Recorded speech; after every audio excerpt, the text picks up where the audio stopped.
Penetapan biaya target atau target costing. Pendahuluan, metode penetapan biaya yang lazim digunakan oleh perusahaan manufaktur lebih fokus pada pengembangan produk baru, kecepatan produksi, dan efisiensi.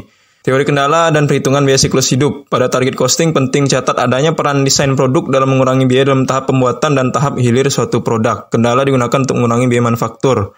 Mempercepat pengiriman hilir. Perhitungan biaya siklus hidup menyediakan evaluasi secara menyeluruh tentang profitabilitas dari produk.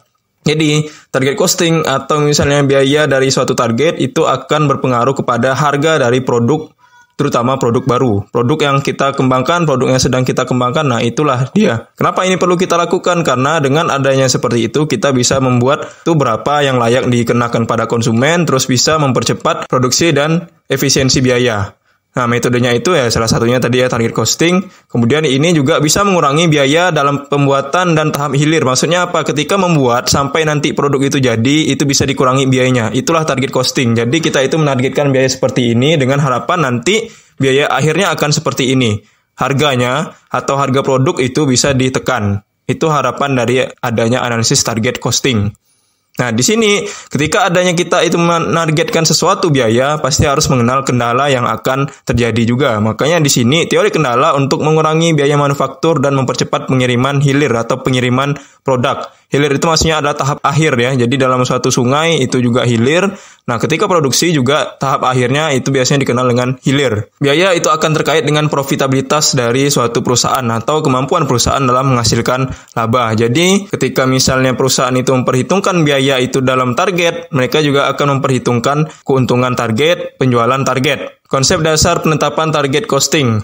Ford menjelaskan teknik penetapan biaya berdasarkan target. Perusahaan menentukan biaya yang harus dikeluarkan untuk barang berdasarkan harga pasar. Rumusnya adalah harga persaingan kurangi laba yang diharapkan. Perusahaan punya dua opsi, menurunkan biaya hingga ke level target. Pertama, menggunakan teknologi baru atau teknik manajemen biaya yang canggih seperti ABC dengan mencari produktivitas yang lebih tinggi. Jadi kalau misalnya mereka itu menggunakan teknologi baru, kemudian juga manajemen biaya seperti ABC ya, atau Activity Based Costing, biaya berdasarkan aktivitas. Setiap aktivitas itu ada biayanya, kemudian satuannya berbeda, nanti di situ akan menentukan berapa sih biaya produk itu, biaya produk akhirnya ya. Nah, itu salah satu manajemen biaya dari ABC ya. Tapi menerapkan ABC itu rumit, perlu tenaga ahli, kemudian juga menerapkannya itu tidak murah ya, sangat-sangat mahal. Dan juga di sini ya diperlukan infrastruktur atau teknologi produksi yang mumpuni.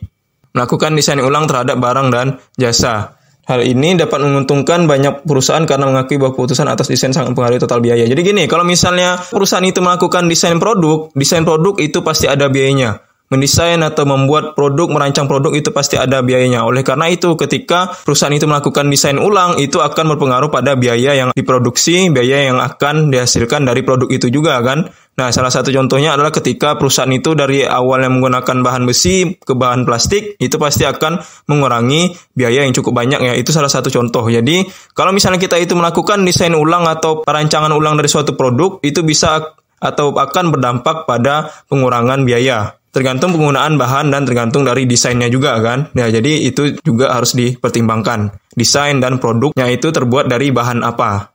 Ya, kalau misalnya bahan yang berkualitas, bahan yang bagus, tapi desainnya juga lebih murah, itu bisa membuat harga barang juga akan jadi lebih murah. Target costing merupakan sistem perencanaan laba dan manajemen biaya. Jadi kalau target costing itu memang mirip-mirip dengan analisis cost volume profit. Bedanya kalau analisis cost volume profit itu menghitung bagaimana volume, bagaimana biayanya kan. Tapi kalau misalnya target costing itu dia semacam menargetkan seperti ini, biayanya seperti ini, produksinya harus seperti ini.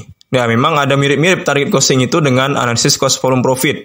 Cuman kalau analisis cost volume profit itu dia menggunakan biaya tetap, biaya variabel, dan pendapatan kan. Tapi kalau target costing dia itu sistemnya sedikit berbeda. Nah, target costing itu ya dia semacam menganggarkan juga ya. Jadi kalau misalnya di sini ada membuat perusahaan dapat mengantisipasi harga jual produk. Jadi kalau misalnya perusahaan itu membuat harga jual seperti ini akan berdampak bagaimana nantinya. Terus kalau misalnya membuat harga seperti ini, bagaimana nanti akan berdampak pada perusahaan? Seperti itu. Perlu diketahui, target costing itu merupakan teknik untuk mengelola biaya, bukan menentukan biaya ya, beda. Kalau misalnya analisis cost volume profit itu memang dia menentukan biaya atau menentukan harga dari suatu produk, menentukan berapa volumenya. Tapi kalau target costing dia itu tidak menentukan berapa biayanya, berapa pendapatannya. Tapi di sini adalah mengelola agar biaya itu menjadi lebih murah, menjadi seperti yang diinginkan. Itulah target costing.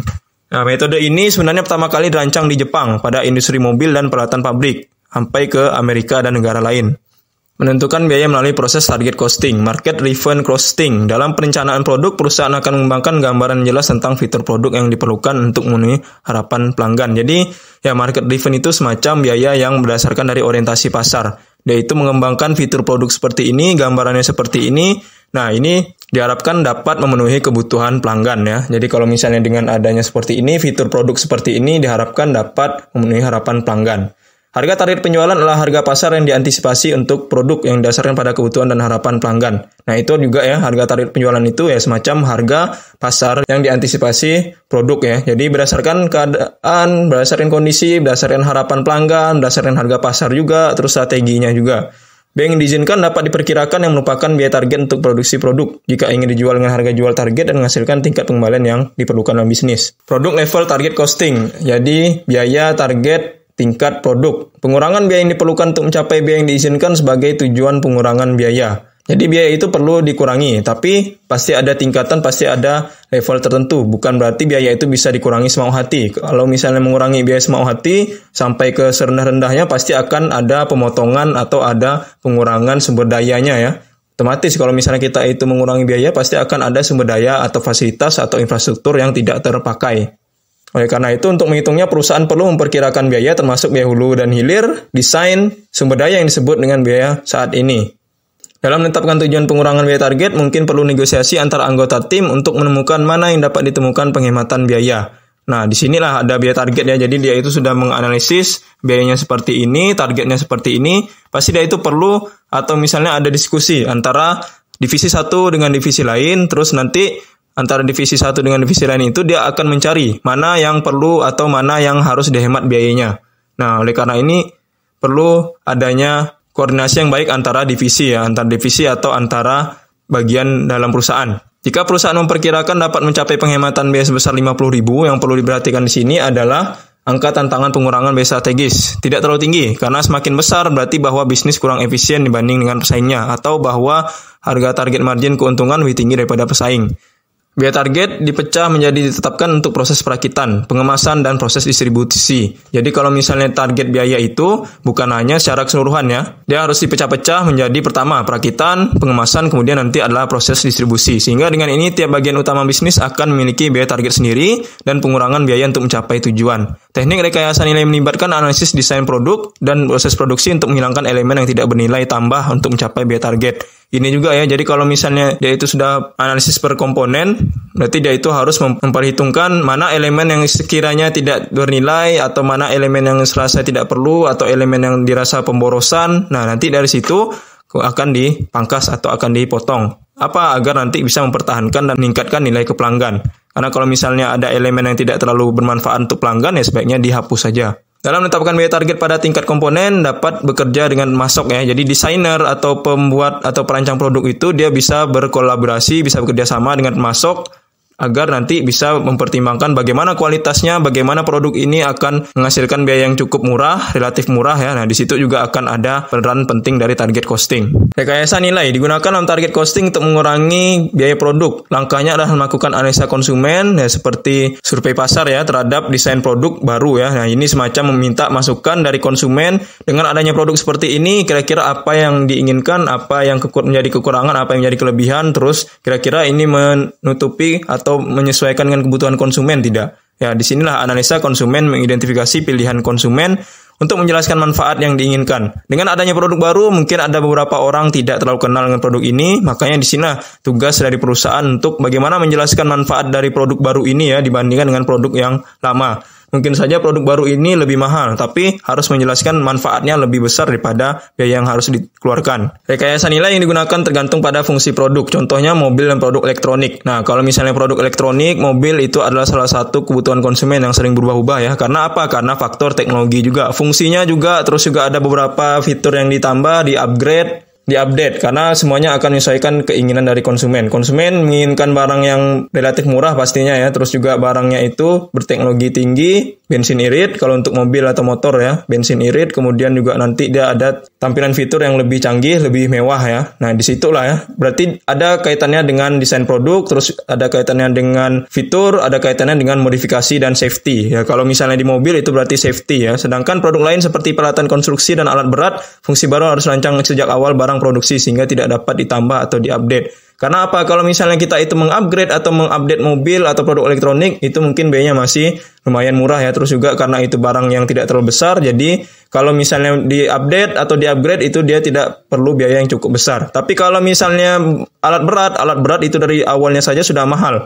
Nah, kalau misalnya ditambah, di-upgrade, di-update lagi, itu pasti memerlukan biaya yang cukup besar lagi kan. Bahkan bisa-bisa di-upgrade itu lebih mahal daripada alat berat itu sendiri. Makanya kalau misalnya seperti ini, rekayasa nilai itu kita harus melihat produknya lagi. Kalau produknya itu masih kecil, ya sekiranya bisa ditambah, bisa di-upgrade nanti, ya udah kita buat produk yang sederhana sekarang. Tapi kalau misalnya alat berat, itu dari awal sebaiknya sudah memang di-upgrade atau dibuat lebih canggih. Jadi ketika nanti tidak ada penambahan atau tidak ada peng-upgrade ya dari alat berat itu. Target costing berguna pada produk karena perusahaan memiliki berbagai kebijakan mengenai fitur fungsi produk yang umum diterapkan perusahaan analisis fungsi. Tujuannya adalah menentukan tingkat keseimbangan yang diinginkan keseluruhan capaian kinerja untuk setiap fungsi dan pertahankan biayanya. Jadi fungsi agar sesuai dengan biayanya, terus kalau bisa biayanya itu di bawah target. Sehingga analisa antara biaya dan fungsi untuk menentukan fitur yang dapat memberikan keunggulan. Pada langkah ini keputusan didasarkan pada hasil analisis selera konsumen dengan bandingkan selera konsumen. Analisis desain adalah bentuk umum rekayasa nilai untuk produk industri dan khusus. Benchmarking itu semacam citra atau suatu image dari produk itu ya. Nah, ketika perusahaan itu sudah memiliki benchmarking atau sudah memiliki citra yang baik, otomatis dia itu akan mendapatkan biaya yang rendah ya. Sehingga di situ ada keunggulan bersaingnya. Ya, macam-macam ya, seperti Apple itu memiliki kecanggihan yang cukup bagus. Nah, disitulah benchmark dia. Tapi harganya cukup mahal. Atau misalnya yang lain, HP buatan Cina itu cenderung memiliki harga yang lebih murah, harga yang relatif murah, tapi speknya cukup tinggi ya. Di situ kan, itu salah satu benchmarking atau citra dari perusahaan itu.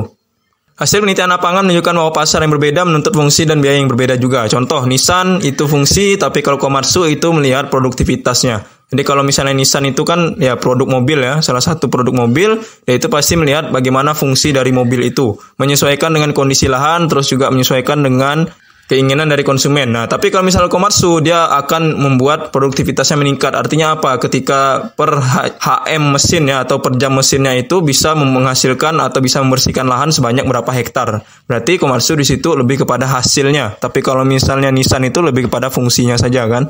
Pendekatan lainnya untuk pengurangan biaya adalah tabel biaya dan grup teknologi. Tabel biaya adalah database komputer yang berisi informasi lengkap tentang cost driver. Nah, di sini kalau misalnya beberapa perusahaan yang sudah maju, perusahaan pabrikasi ya, terutama perusahaan manufaktur yang sudah maju, dia itu pasti memiliki tabel produk, terus tabel biaya, ukurannya, terus bagaimana bahannya. Itu sudah ada lengkap ya, dari pemasok mana, harganya berapa, terus juga ini kualitasnya bagaimana, ukurannya bagaimana, harganya juga berapa, berat bersihnya bagaimana ketika nanti diolah sama ketika sudah jadi ya. Itu ada namanya tabel biaya database komputer ya. Di pabrik yang sudah cukup maju biasanya ada seperti itu. Memang tidak semua. Metode untuk mengidentifikasi kesamaan dalam komponen produk sehingga komponen yang sama dapat digunakan dalam dua produk atau lebih sehingga dapat mengurangi biaya. Hal ini dapat menurunkan biaya pabrikasi. Manfaat target costing, meningkatkan kepuasan pelanggan dengan fokus pada nilai pelanggan. Nah, karena kita itu berorientasi pada pelanggan, berarti di situ kita bisa meningkatkan kepuasan pelanggan ya. Mengurangi biaya dengan desainnya efisien dan efektif. Kenapa? Karena tadi di awal sudah disampaikan bahwa kalau kita itu bisa mengelola atau bisa mendesain produk itu jadi lebih baik, ya mungkin bisa mengurangi harga produk. Bisa mengurangi harga produk nanti akan berdampak pada konsumen itu jadi lebih tertarik kan. Karena desain yang unik, desain lebih menarik, kemudian harganya juga lebih murah.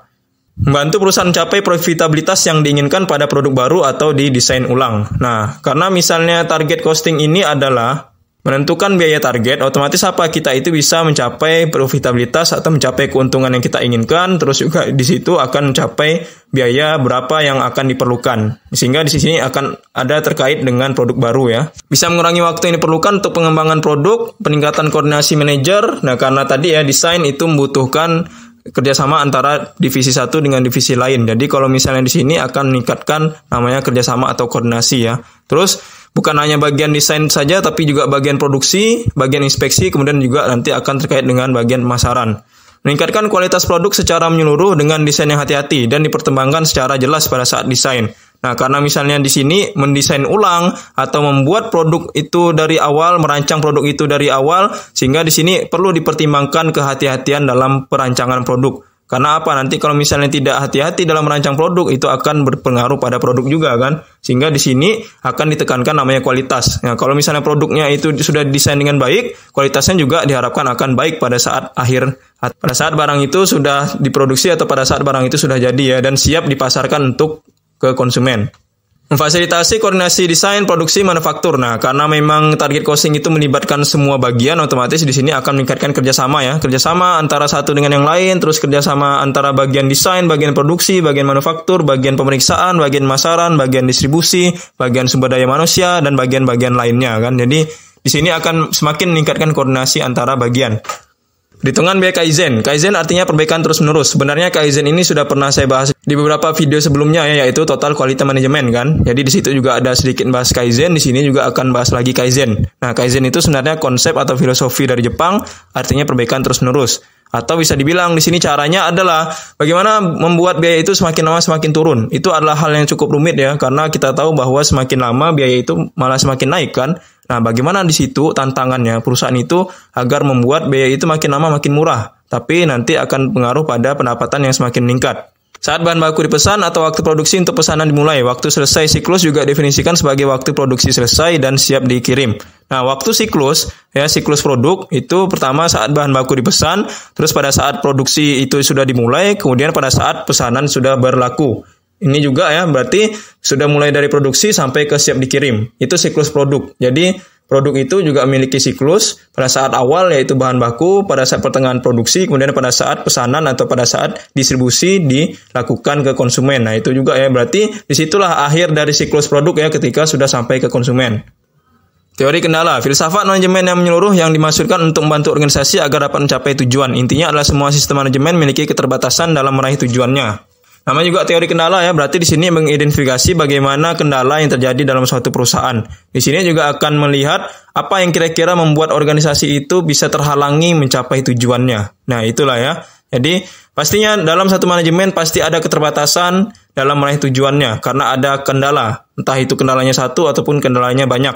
Semua organisasi, tidak ada satupun organisasi itu dia tidak memiliki kendala, pasti memiliki kendala. Nah, disinilah yang akan membuat para manajemen akan mempertimbangkan bagaimana kendala ini bisa dikelola. Kendala tidak bisa dienolkan, sama juga dengan risiko. Risiko tidak bisa dienolkan, tidak bisa dibuang, tidak bisa dihapus, tapi bisa dikelola atau bisa dikurangi ya, atau bisa diminimalisir. Kendala, risiko itu bisa dikurangi. Sehingga dengan adanya teori kendala ini membuat perusahaan itu bisa mengidentifikasi kendala-kendala dan melakukan restrukturisasi organisasi atau semacam struktur ulang dari si organisasi ya. Dalam teori ini organisasi diukur dan dikendalikan dengan 3 ukuran yaitu throughput, biaya operasional, dan persediaan. Throughput adalah sejauh mana sistem menghasilkan uang dengan penjualan. Diukur dengan selisih antara pendapatan dan biaya variabel tingkat unit. Sehingga throughput ini berkaitan dengan margin kontribusi. Itu throughput ya. Jadi throughput itu bagaimana sistem itu bisa menghasilkan uang dengan penjualan. Bagaimana sistem itu bisa membuat biaya itu semakin efisien, terus bisa mendapatkan penjualan yang lebih baik. Persediaan adalah semua uang yang ditanamkan dalam bentuk pembelian barang untuk dijual. Memang ya, persediaan itu adalah salah satu barang dagang yang ketika dibeli, nanti itu akan dijual. Persediaan itu dia tidak akan mengubah sedikit pun barang dari yang dibeli ya. Jadi dia itu pasti akan menjual kembali dengan cara membeli dulu. Membeli kemudian nanti akan dijual.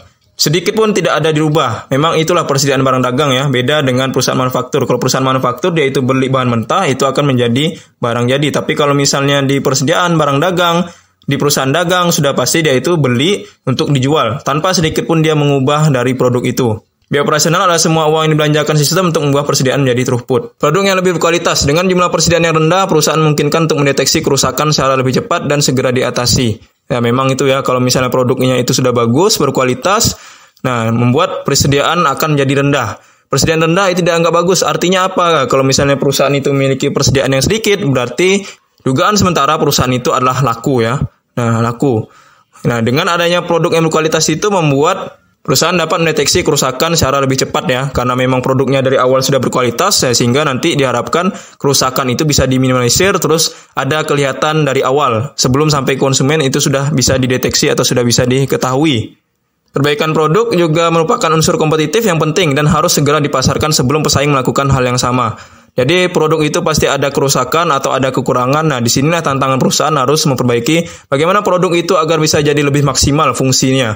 Nah, karena di sini kaitannya dengan kompetitif ya, atau persaingan dengan pesaing lain. Jadi harus unggul dengan pesaing lain, caranya adalah memperbaiki produk yang sekarang ini sudah dijual ke konsumen. Ya, agar nanti ke depannya itu bisa mendapatkan citra produk yang lebih baik. Harga produk yang lebih rendah, tingkat persediaan yang rendah dapat mengurangi biaya penyimpanan dan beban operasional. Memang ya, kalau misalnya persediaannya itu sudah sedikit, otomatis kan biaya penyimpanan juga kurang. Tapi kalau misalnya persediaannya banyak, terlalu numpuk, berarti dia itu dugaannya adalah tidak laku, terus juga dia itu biaya penyimpanannya akan besar. Karena apa? Kalau misalnya ketika barang itu disimpan dalam gudang, itu pasti ada biaya-biaya macam ragam ya, keausan, kehilangan, kerusakan, belum lagi juga nanti ada biaya kebersihannya, apalagi kalau produk itu sangat rentan ya, jika barang itu kotor, rusak atau berdebu. Daya tanggap terhadap kebutuhan pelanggan. Perusahaan harus mengirim barang tepat waktu dan produksi barang dengan lebih cepat daripada yang diminta, karena hal tersebut dapat meningkatkan daya saing. Rata-rata kalau misalnya pelanggan itu menginginkan barangnya itu ketika dipesan pasti segera nyampainya ya, itu sudah umum.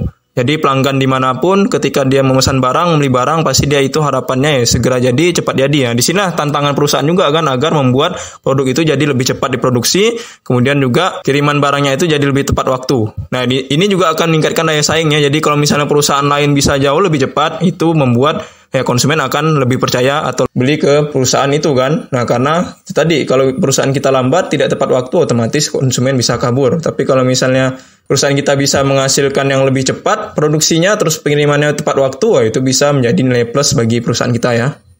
Langkah-langkah dalam analisis teori kendala. Identifikasi kendala, sumber daya atau kebijakan yang menghalangi organisasi mencapai tujuan. Ini ya, kalau misalnya kita itu ingin mengetahui kendala yang terjadi di perusahaan, kita harus tahu dulu, identifikasi dulu, kira-kira apa sih yang membuat perusahaan itu tidak bisa mencapai tujuannya dengan baik.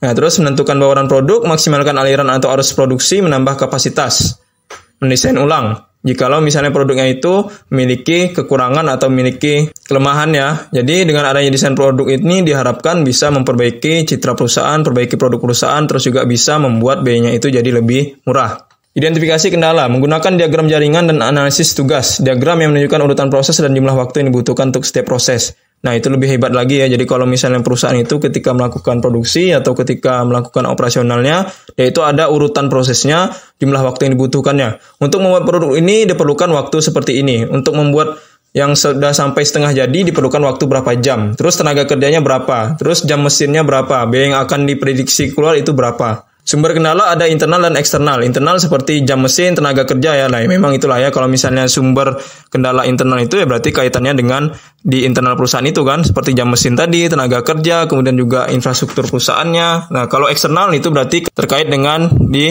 luar perusahaan ya, seperti itu tadi kan, permintaan pasar atau misalnya pemasok atau kreditur, kemudian juga nanti perbankan dan juga pemerintah, ya, lain-lain sebagainya. Sifat kendala ada mengikat dan independen. Mengikat adalah kendala yang ada di sumber daya dan sudah dimanfaatkan sepenuhnya. Itu ya, kalau misalnya sumber daya itu mengikat, berarti dia sudah dipakai, sudah ada di dalam perusahaan. Sedangkan kalau misalnya dia itu independen, berarti belum dipakai sebelumnya. Nah, itu mengikat ya. Kalau mengikat itu memang sudah dipakai, sudah dimanfaatkan. Nah, kalau independen itu dia belum dipakai sama sekali, bisa jadi juga dipakai baru sebagian. Kendala sumber daya, kendala berupa kemampuan faktor input. Kendala pasar, ya berarti terkait dengan penjualan. Nah, kalau kendala keseimbangan berarti terkait dengan produksi ya. Menentukan bauran produk yang paling menguntungkan pada tingkat kendala ya. Akuntan manajemen menentukan bagaimana memanfaatkan sumber daya perusahaan dalam cara yang efisien. Upaya yang dapat lakukan perusahaan untuk menurunkan pemborosan, mencari bahan baku dengan kualitas jelek yang menyebabkan keterlambatan proses produksi. Jadi di sini kita harus mengidentifikasi mana bahan baku yang kualitasnya jelek, yaitu berarti juga perusahaan harus melakukan sortir atau penyeleksian sejak awal ya. Bahan baku yang dirasa jelek jangan masukkan dalam produksi. Kemudian menurunkan waktu setup. Perusahaan itu biasanya dalam pabrik ada setup namanya atau pengaturan mesinnya. Kira-kira mesinnya itu akan diproduksi berapa banyak, terus dalam berapa jam.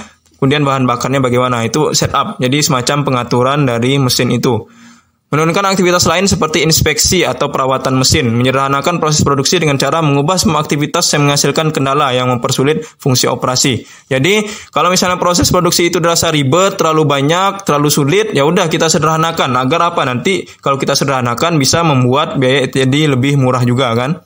Maksimalkan kendala pengikat untuk mengelola aliran produksi yang masuk dan keluar agar melancarkan aliran produk dalam pabrik. Drummer buffer rope adalah sistem untuk menyeimbangkan aliran.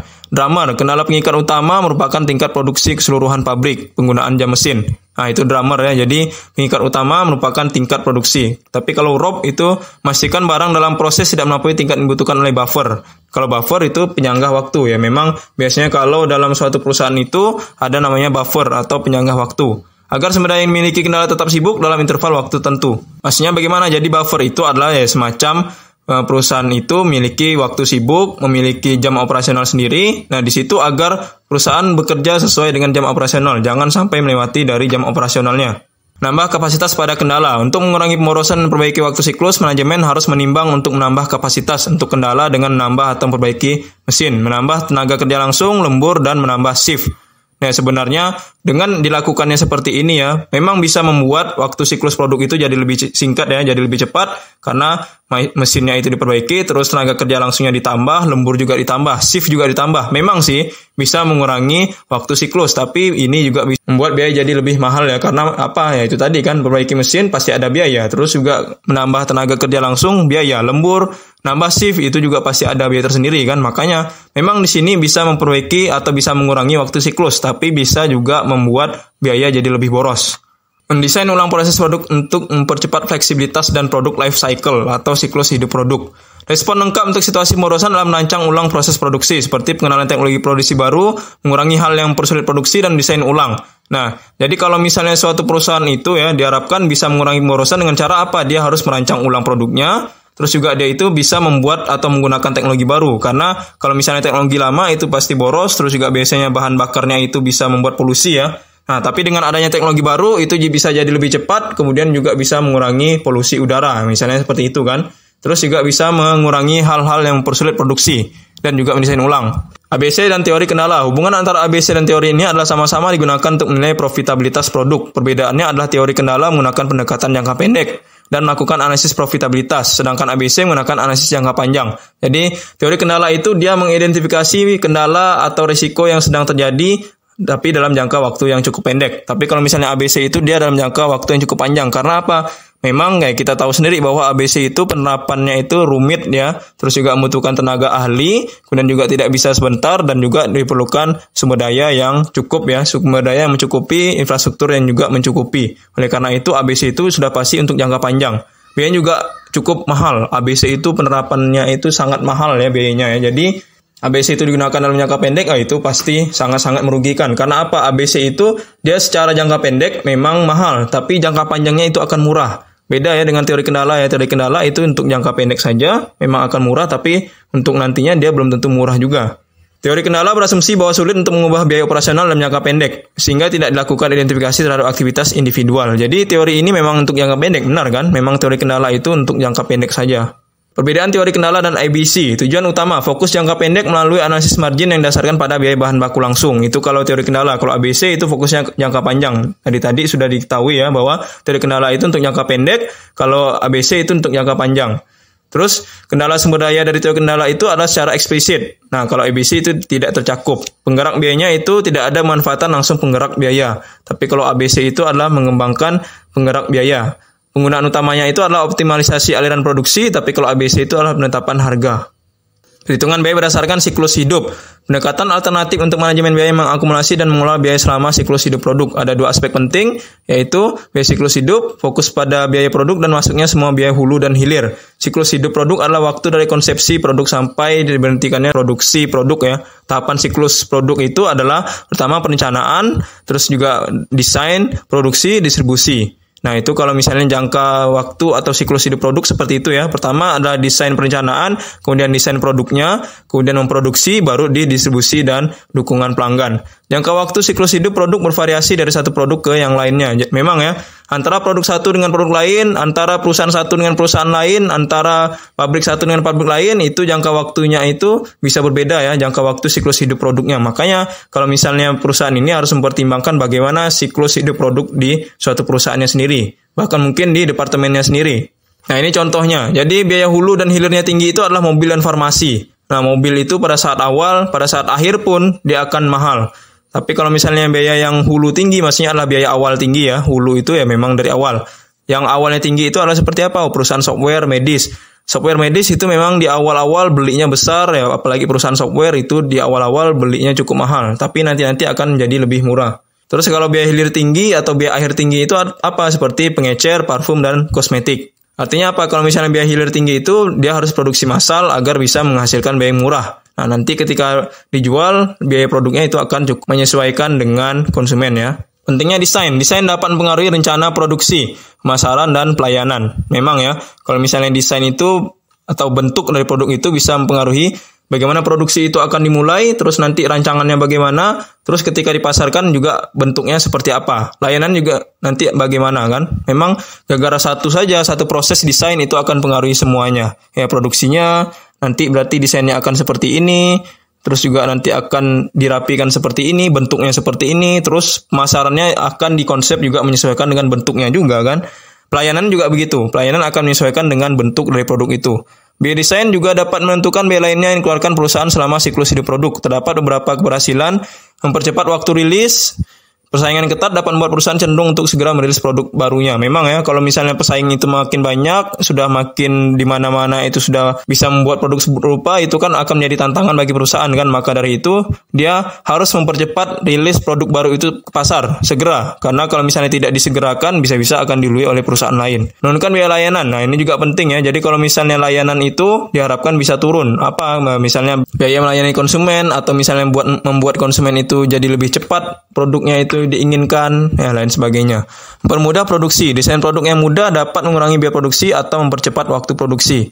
Memang ya, desain itu dari awal sudah saya bilang bisa mempengaruhi produksi ya. Memang gara-gara satu tahapan saja itu bisa mempengaruhi produksi secara keseluruhan. Nah, ini juga kan. Jadi kalau misalnya dengan adanya desain yang lebih murah, desain yang lebih simpel, itu bisa membuat produksi itu jadi lebih cepat ya. Jadi lebih cepat dan lebih murah. Makanya desain itu juga salah satu hal yang penting dalam produk. Ya, karena gara-gara desain itu bisa mempengaruhi semua. Pelayanan juga, pemasarannya juga, terus distribusinya juga kan. Ya, kalau misalnya produk itu dibuat menjadi lebih kecil, pastikan itu akan jadi lebih cepat juga kan, lebih mudah juga. Membuatnya lebih mudah, lebih cepat, terus juga nanti bisa lebih simpel. Rencana proses produksi harus fleksibel. Karakteristik 4 metode desain. Rekayasa dasar, merancang produk bekerja secara terpisah dari produksi dan pemasaran untuk mengembangkan desain. Jadi dia itu ya antara bagian produksi dengan bagian pemasaran harus dipisah. Nah, nanti ketika sudah jadi harus dikoordinasikan, harus dikolaborasikan. Kalau prototyping, dari namanya prototype, berarti itu adalah purwarupa. Purwarupa itu berarti semacam diuji coba dulu kepada para teknisi atau oleh karyawan lain atau oleh karyawan internalnya sendiri. Jadi ketika prototype itu adalah masa percobaan atau bisa dibilang ya masa uji coba kan. Nah, nanti ketika sudah bagus, sudah layak, baru akan dilepas ke konsumen. Templating, metode yang produk ada saat ini tambah atau dikurangi agar sesuai dengan spesifikasi. Jadi templating itu semacam menyesuaikan kebutuhan pelanggan, kira-kira hal seperti ini diperlukan atau tidak, ya udah dihapus. Tapi kalau misalnya hal seperti ini diperlukan, ya udah dibuat. Itu templating. Jadi dia akan menyesuaikan kebutuhan konsumen dengan cara menghapus atau menambah. Concurrent engineering, di mana desain produk diintegrasikan dengan pemasaran dan produksi dalam siklus hidup produk. Jadi, desain produk itu dibuat dengan sedemikian rupa agar nanti kaitannya dengan pemasaran, terus juga akan produksi dan juga bagaimana siklus hidupnya. Ya, kalau misalnya produk yang desainnya itu simple tapi ya cukup menarik, nah itu bisa membuat siklus hidup produk jadi lebih cepat ya. Penetapan harga berdasarkan siklus hidup produk. Pendekatan umum yang digunakan oleh perusahaan. Harga ditetapkan oleh para produsen yang paling efisien, yaitu paling dapat mengurangi biaya-biaya. Informasi yang digunakan untuk penetapan harga ya seperti biaya produksi penuh tambah markup. Kemudian biaya selama siklus hidup tambah markup, biaya produksi penuh dan persentase margin kotor, tingkat imbal hasil aktiva yang diinginkan. Penetapan harga strategis pada tahapan siklus hidup penjualan. Pertama, pengenalan produk. Ya, memang ya. Kalau misalnya penjualan atau produk itu juga memiliki siklus hidupnya, pertama adalah pengenalan. Apalagi kalau misalnya produk itu produk baru, perusahaan baru, karena di sebelumnya sudah ada perusahaan lain, sudah ada produk lain yang serupa, dia di situ harus mengenalkan produknya. Apa yang membuat produk itu beda dengan produk lain? Apa yang membuatnya beda dengan pesaing lain? Nah, inilah yang perlu dikenalkan kepada masyarakat. Pada tahap ini, ya, biaya yang dikeluarkan cukup tinggi karena adanya R&D atau penelitian dan pengembangan. Memang ya, ketika membuat suatu produk itu harus melakukan survei, melakukan riset dan analisis pasar, ya, kemudian juga melakukan penelitian dan pengembangan. Semua ini memang ada biayanya, tapi disitulah pentingnya dalam pengenalan produk. Kemudian, Tahapan kedua adalah pertumbuhan. Pertumbuhan itu berarti sudah mulai naik, sudah mulai tumbuh, konsumen sudah mulai kenal, persaingan juga akan semakin meningkat. Ya, memang ya, pertumbuhan. Kemudian kematangan. Tahap ini penjualan terus mengalami peningkatan. Persaingan dan variasi produk cenderung mengalami penurunan.